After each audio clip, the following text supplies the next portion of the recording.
The diseases of attitude.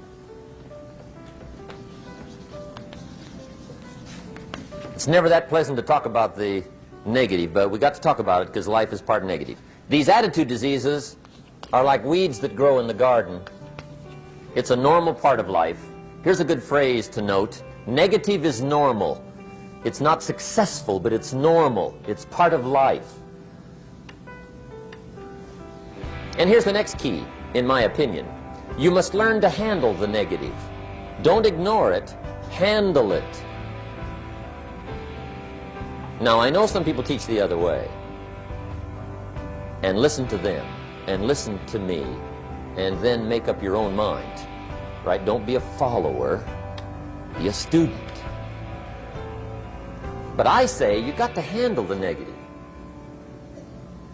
You don't have to live in it. You don't have to dwell on it. But you do have to handle it. My opinion. I know some people teach, just turn your head real quick and say, there's no weeds, there's no weeds, there's no weeds. They'll take your garden. So you've got to handle the negative. Here's what part of it is. It's called the Great War Between Good and Evil. Mr. Reynolds and I are working on a new book this year called The Great War Between Good and Evil. And there is a war on. The minute you were born, you got involved in the war between good and evil, between darkness and light, between negative and positive, between evil and good, between tyranny and democracy, between weeds and human activity. I mean, the war is on. If democracy sleeps, guess who never sleeps? Tyranny. In the absence of light, guess what's automatic? Darkness. If good does not arouse itself and become active, guess what moves in? Evil. It's a war. A mental war, a physical war, a financial war, between enterprise and ease, between accomplishment and failure. It's a war. That's why there's an Old Testament phrase that gives the best advice for human activity when it says, 6 days labor, 1 day rest. Now, I'm sure we've taken that to mean, don't work all 7 days, take one off. Here's what it also means, only take one off. Or you're liable to lose the war. Now, we've got it down to 5 and 2, and maybe that's not too dangerous. I don't know. If God would have thought of 5 and 2, he might have made it 5 and 2. I don't know. You can't think of everything. But here's what it does mean. Enterprise is better than ease. If you rest too long, the jungle overtakes the village. Now, here's the good news about the war between good and evil. Evil is no match for good, but good must be active. Weeds are no match for human activity, but if you stand still, how far in will they come? All the way. They'll grow right up around your shoes. But if you get busy, how far back can you take them? As far as you wish. They're no match, but you must be active. That's why the 6 and 1. Make sure you're not losing the war by taking off too much. Guess what the average years are after retirement? 6. 6. Which means don't retire. Your chances are too slim. Okay. The war between good and evil, the weeds. You got to make sure you recognize the negative, handle it, deal with it, and then go on. Let's make a list of the diseases of attitude that can wreck all your chances to do well. One of the words that destroys everything is called neglect. Neglect. And I found this out. A week of neglect could cost you a year of repair. It isn't worth it. So what to be on the lookout for? Here's the list. If you were making it, you'd have the same list I've got. Right? We're not covering anything new tonight. This is a reminding session, not a teaching session. But it doesn't hurt to go over it again. Here's the list. Attitude diseases. Number one is indifference. The shrug of the shoulder. The guy's not even concerned. He's just drifting. This is called the mild approach to life. A disease known as mildness.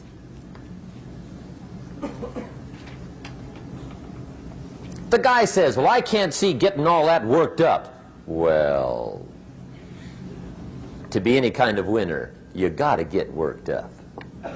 There's one problem with drift. You cannot drift to the top of the mountain.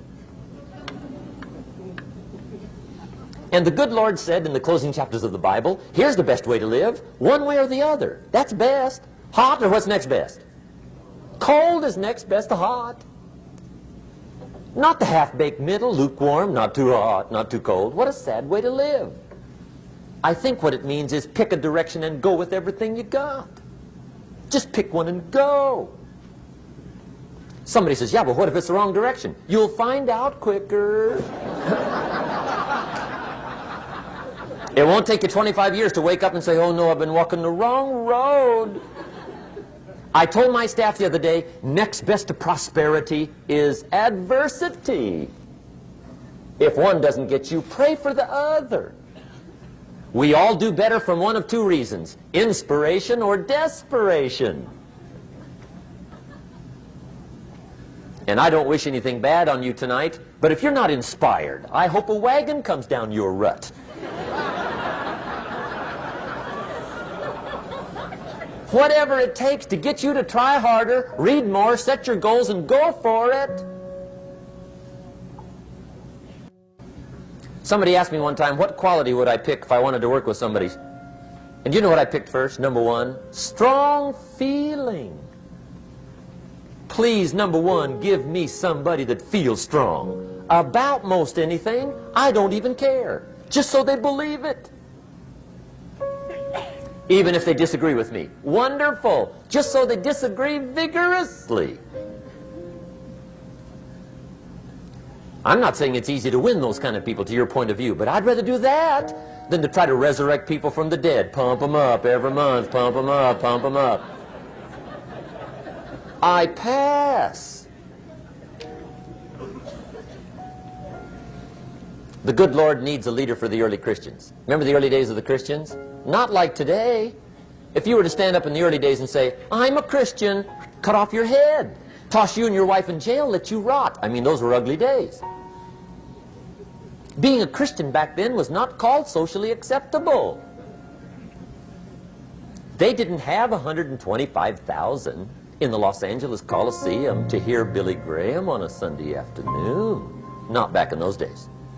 Back in those days when the Christians got in the Coliseum, it was a different story, right? I mean, the word was, stay out of the Coliseum, especially on Sunday. Last Sunday was Lions 33, Christians nothing.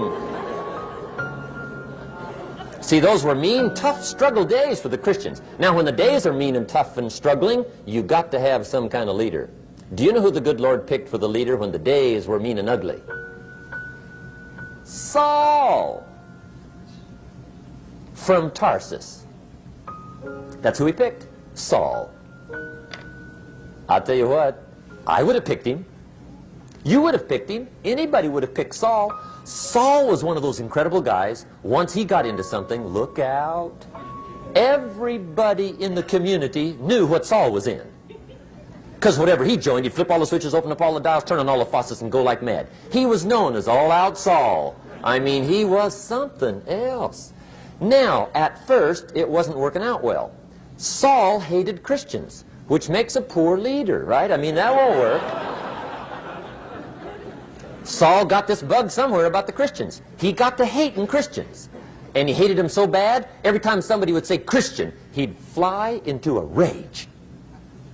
And I guess he decided one day, it was his mission in life to get rid of all the Christians. He was Saul anyhow, could do most anything he wanted to. So he got him these letters of authority to go around to the various communities and hunt down the Christians. They said, do whatever you want to with them, Saul, they're unpopular anyhow. Drag them in the streets, whip them, stone them, torture them, kill them. You mention the name Saul from Tarsus to the early Christians, I'll tell you what they would do. They would run, hide, lock the doors, leave town, dive underground. I've been in the catacombs of Rome, where they hid. He was mean. I mean, terribly mean. But remember the story? One day Saul's making it for Damascus. Heard about some new Christians, flies into a rage, takes off for Damascus.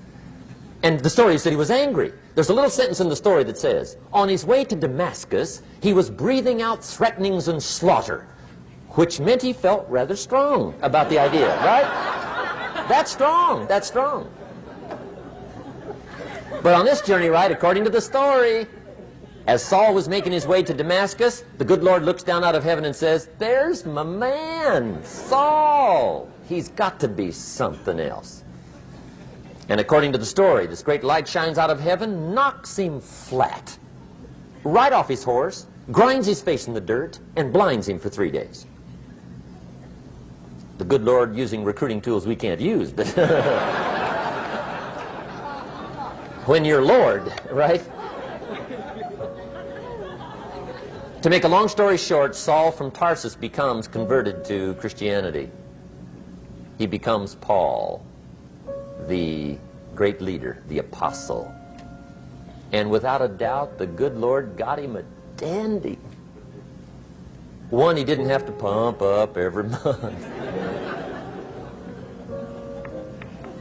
In one of his later writings, he said, the things I once hated, I now love. The things I once loved, I now hate. See, that's strong. Here's the key to the good life. Learn to put everything you've got into everything you do. Whatever you are doing, pour it on. It will quickly open up into opportunity or quickly disclose to you that you ought to be doing something else. The delusion is, if I had a better job, I'd really pour it on. See, that's delusion. Wherever you are, pour it on. Don't give somebody half a job for a day's pay. Pour it on. See, that'll help change your life. Get rid of this disease. Here's the next attitude disease, indecision. Mental paralysis. The guy can't make up his mind and it becomes a disease. Pretty soon he knows he's got it. The guy says, well, I know I'm on the fence. But he says, what if I get off on the wrong side? Listen, after a while it doesn't matter. Just get off. Any side will do. A life full of adventure is a life full of many decisions. The ones that turn out to be wrong give you better experience to make better decisions. So don't see how many decisions you can get out of, see how many you can get into. That's where the adventure is. So shake off this disease, indecision. The next one is doubt. Doubt's like a plague. And one of the worst is self-doubt. There are many, but that's one of the worst. The guy doubts himself. Doubts if it'll last that long for him. Doubts if he can do that well. Doubts if he can make that much. Doubts if he can accomplish all that. A chronic, excellent self-doubter. You can imagine what damage that does to your future. So here's the key. Turn this coin over and become a believer. And there's many things to believe in. One of the majors is yourself. The understanding of self-worth is the beginning of progress. Now, if those three don't get you, this one will. Worry. That's a devastating disease. Worry. Worry causes health problems, social problems, personal problems, family problems. It's devastating. Worry long enough, it'll drop you to your knees. Could reduce you to begging. I know how bad this one is. I used to have it bad. I used to be known as a super worrier. Not a super warrior. No, super worrier. My family wished I'd have been a warrior. I got those years to make up for. But I'll tell you what. My advice to you is do what I finally did on worry. Give it up. Who needs it? I'm not saying it's easy. I'm saying it's worth it. It took me almost 1 year to kick the worry habit, and it was not an easy year. It was one of the toughest years I ever spent, but I finally got that monkey off my back. And I discovered you could live the most incredible life free of worry. Not free of challenge, not free of difficulty, free of worry. I learned how to do it, and you can. Here's the next attitude disease. Over caution. Some people never will have much. They're too cautious. Now, you can also be too reckless, but you can also be too cautious. This is called the timid approach to life. And my caution was always the risk. Risk used to drive me right up the wall. I used to say, what if this happens? It's called the language of the poor. What if this happens? And on top of that, if this was to happen, look at the fix I'd be in. I better not try. I could always ace myself out.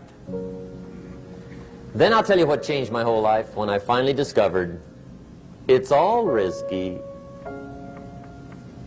The minute you were born, it got risky. If you think trying is risky, wait till they hand you the bill for not trying.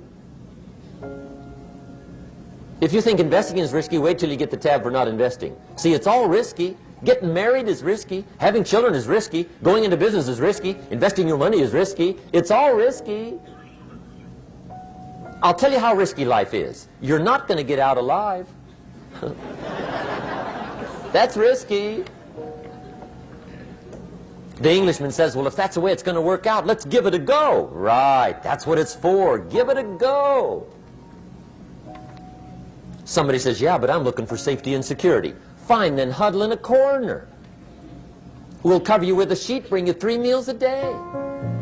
And we'll protect you, feed you, look after you, care for you. We won't let anything happen to you. And you'll probably live to be 100. The guy said, well, yeah, I'd live to be 100. But what a way to live. Right. What a way to live, safe and secure. Don't ask for security. Ask for adventure. Better to live 30 years full of adventure than 100 years safe in the corner. And see, it's not important how long you live. What's important is how you live. Here's the next attitude disease. We're almost through with this motley list. In fact, we're almost through. Hang on. The next one is pessimism. Pessimism, the deadly disease of always looking on the bad side, the problem side, the difficult side, checking all the reasons why it can't be done. The poor pessimist leads an ugly life. He doesn't try to figure out what's right. He tries to figure out what's wrong. He doesn't look for virtue. He looks for faults. And when he finds them, he's delighted. How ugly. This is the poor guy who looks through the window, doesn't see the sunset. He sees the specks on the window.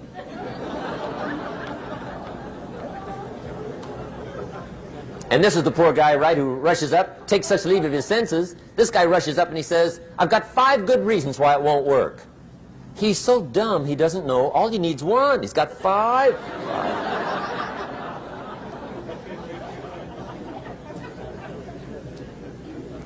To the pessimist, the glass is always half empty. To the optimist, the glass is half full. Why would the same measure affect people 2 different ways? Answer, it all depends on how you look at it. Our lives are mostly affected by the way we think things are, not the way they are. The way we think they are affects us most. There's a subject we don't have time to get into tonight called better thinking habits. One of the major things Shove taught me when I met him, he said, poor thinking habits keeps most people poor. Not poor working habits. Most people work hard, but they don't think hard. And Shove taught me that the mind is like a factory, a mental factory. And whatever you think about all day long pours ingredients into this mental factory. And that's what builds the economic, social, financial fabric of your life. He quoted me a Bible phrase that says, as you think, so you become. How awesome. When he talked about poor thinking habits, he had me. I used to start the day reading the morning newspaper. I mean, you can believe that or not. I'd get a cup of coffee and read the paper. I'd load up on wars and riots and murders and stabbings and killings and bank robberies and muggings and car wrecks and tragedies. I'd even read the back pages. I seem to like that stuff for some weird reason. I'd load up on all that, and then I'd start the day. You can imagine the kind of days I used to have. You walk around on your financial knees. They call you economic peewee.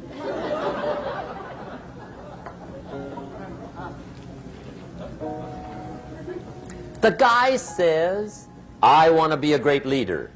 Wonderful. The first thing we do is follow him to his house. When we get there, we walk in and check his library, number one. Somebody says, well, why check his library? The reason is because what a man reads pours massive ingredients into his mental factory, and the fabric of his life is built from those ingredients. You would not believe what some people have got in their house to read. You would not believe. One of the best dressed up words I know for a lot of it is trash.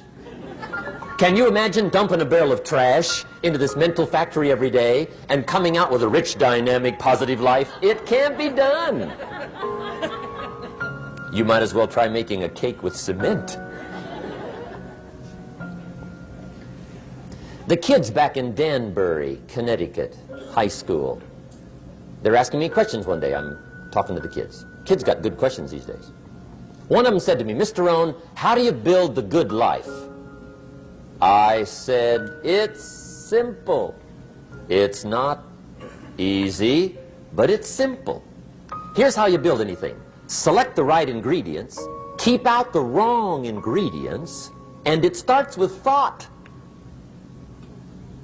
Everything starts with thought. So you must be wise and careful what you think about, because that starts everything. You got to be wise and careful. I asked the kids, what would happen if somebody dropped sugar in my coffee? They said, well, you'd be okay. I said, what if somebody dropped strychnine in my coffee? They said, well, you'd be dead. I said, correct. Lesson one. Life is both sugar and strychnine. You've got to be careful. I said, what if my worst enemy drops in the sugar? They said, will you be okay? I said, what if my best friend, even by accident, drops in the strychnine? They said, well, you'd be dead. I said, correct. Lesson two. Watch your coffee.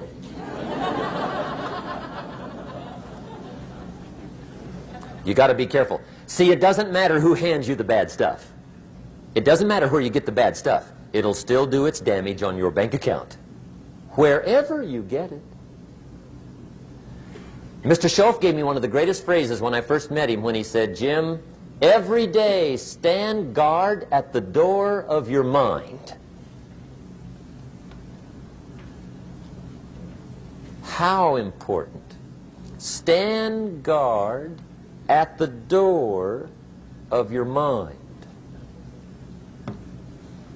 And you decide what goes into your mental factory. Don't let anybody just dump anything they want to in your mental factory, because you've got to live with the results.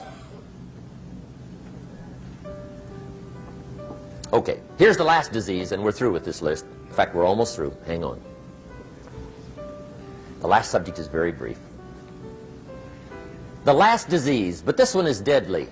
Engage in this one, indulge in it even slightly, and you might as well forget the future, because it's going to forget you. Complaining, crying, whining, griping. A Bible word called murmuring. See, that'll ace your future. Spend 5 minutes complaining, and you have wasted 5. And you may have begun what's known as economic cancer of the bone. Surely they will soon haul you off into a financial desert and there let you choke on the dust of your own regret. I hope I said that well, so you won't forget. It's a deadly disease. If you don't think it's bad, ask the children of Israel of Old Testament fame. Typical of us all, their story just happened to get in the book. Story says, children of Israel were slaves. God performed a series of dazzling miracles and got them out. And now they're heading for the promised land. Remember the story? Heading for the promised land. Tragedy of the story, they never got there. Reason. From day one, they started to complain. They griped about the water. They griped about the weather. They whined and cried and griped about the food. They griped about the leadership. They whined and cried because it was too far, too cold, too hot, too difficult, too miserable. I mean, they whined and cried for years. Finally, God said, "I've had it, trip canceled." Or something like that.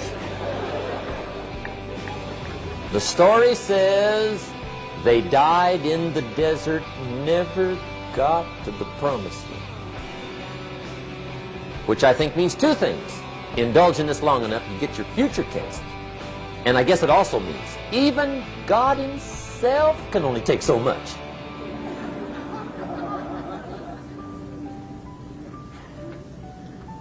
Okay. Just be on the lookout of the things that can destroy all the good you start. The war is on.